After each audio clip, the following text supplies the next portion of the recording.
Hi, I'm Andrew Potocznik. Welcome to the 1 Minute Wood Turner.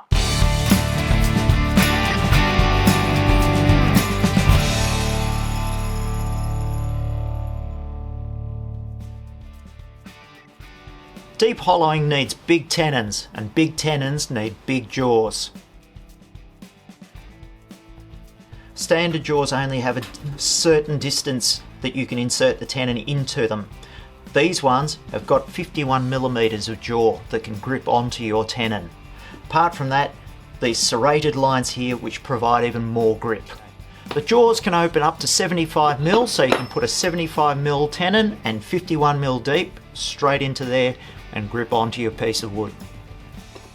And if you want to work on smaller pieces, the jaws close down to 40mm, but you've still got all that 51mm of grip down through the centre of the chuck. In expansion mode, you can insert this chuck into a hole that's just over 50mm wide, or you can expand it into a hole that's about 89mm wide, and you've also got these dovetails on the outside here to give you even more grip.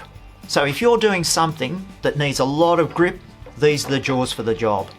If you want more information, click on the links below and don't forget to subscribe. Thanks for watching.